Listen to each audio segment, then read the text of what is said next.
Вітаю вас, друзі! У росіян з'являється усе більше і більше проблем. То вони нили через те, що у них блокують соцмережі, а тепер нове вже горе у них сталося. Не можуть придбати Land Rover. Только что был в Land Rover, ни одной машины заказать ничего нельзя. Та це не все. Є і інша серйозна трагедія у окупантів. Вони не можуть придбати Мерседес, бо той значно подорожчав. Ми, мешканці України, яких росіяни сьогодні вбивають та обстрілюють, дуже їм співчуваємо. Когда эти машины стоили 22 миллиона, 21, мы говорили, что это много.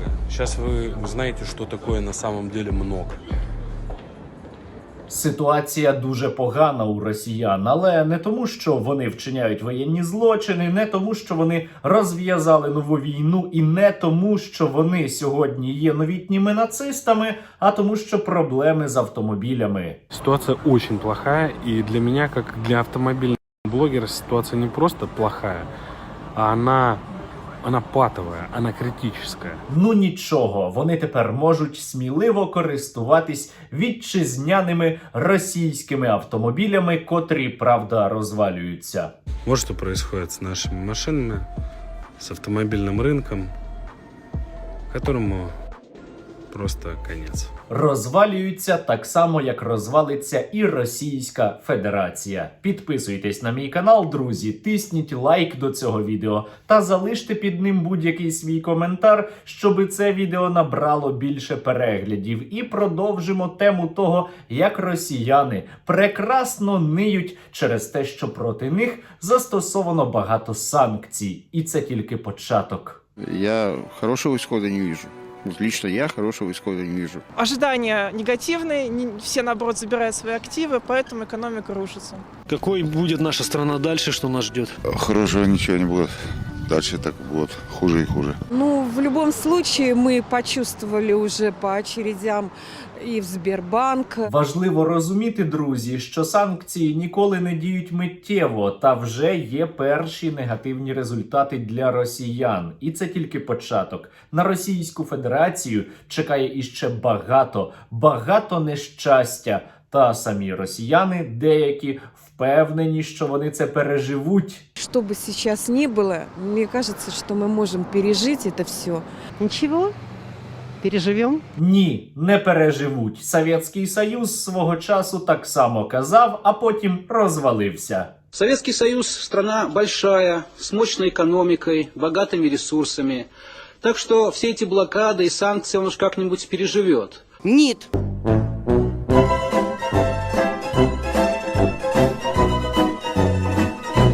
Будет тяжеловато, но ничего страшного.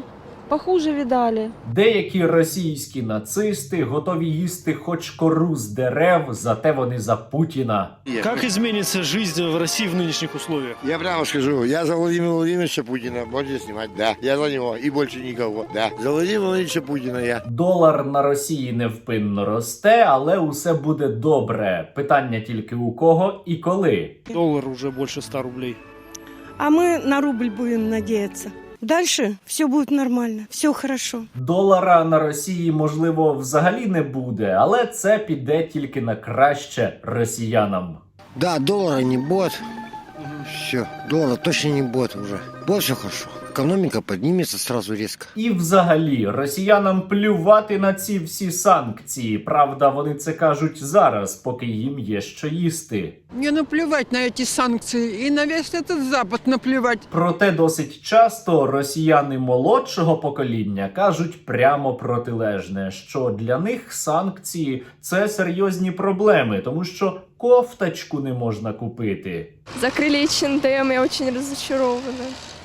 Я хотела купить кофточку. Бідненька, мабуть, мешканці Маріуполя, у яких зараз майже немає питної води через блокаду окупантами та постійні обстріли, дуже повинні їй співчувати. Уся країна має співчувати зараз росіянам, тому що у них ціни виросли, поки самі росіяни нас намагаються вбивати. І вбивають мирних мешканців.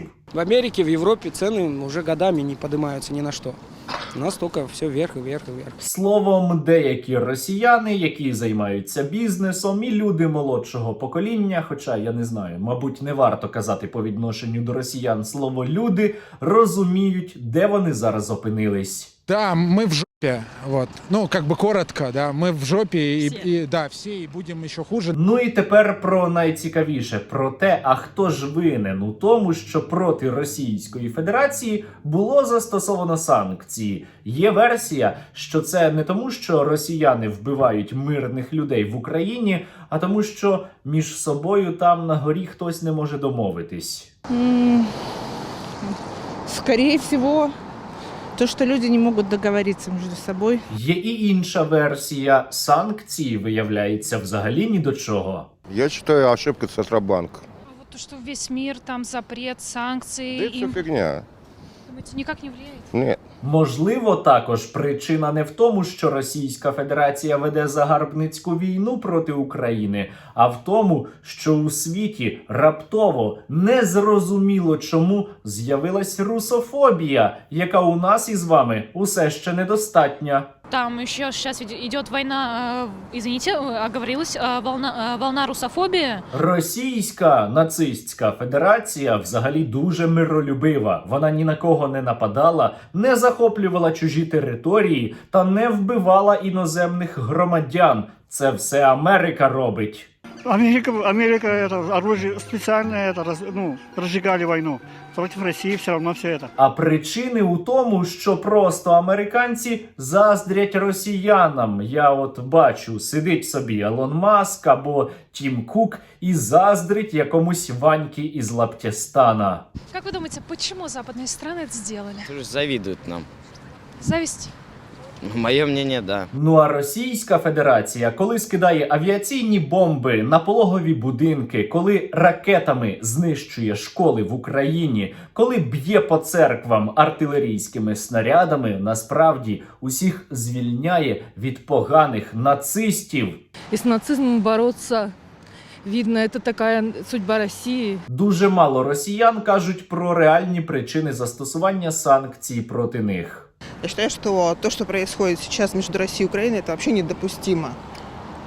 Совершенно. Проте навіть вони не можуть сказати прямим текстом, що Російська Федерація здійснює агресію проти України. А більшість російських окупантів, тому що зараз вони усі окупанти, не тільки ті, що прийшли на нашу землю, а й ті, хто підтримують цю загарбницьку війну, висловлюють ось отакі думки. Все будет нормально. Победим Украину. Осталась неделька. Все. Ага, за 2 дні до Києва вони вже дійшли. Правда, по дорозі щось їх трошки розкидало, і тепер вони валяються по всій нашій країні. Ну, короче, мы боимся, мы не знаем, что делать, но при этом что-то нужно делать. Висновків традиційних тут не буде, друзі. Я думаю, що все цілком очевидно. Ви бачите обличчя ворога, який веде проти нас війну. Цей ворог, це, я нагадаю, не тільки солдати, це і громадяни Російської Федерації, які підтримують цю війну, або які не виходять на протести і не скидають Владіміра Путіна. Тому немає сьогодні якихось окремих хороших росіян чи поганих росіян. Усі росіяни, які сьогодні не роблять нічого для скидання нацистської влади Владіміра Путіна, заслуговують на покарання. Вони усі є новітніми нацистами, так само, як і їхня верхівка. Але ми, друзі, із вами обов'язково переможемо, тому що ми на своїй землі, за нами правда, і тому що ми, на відміну від них, не раби. Все буде Україна, друзі. Слава Україні!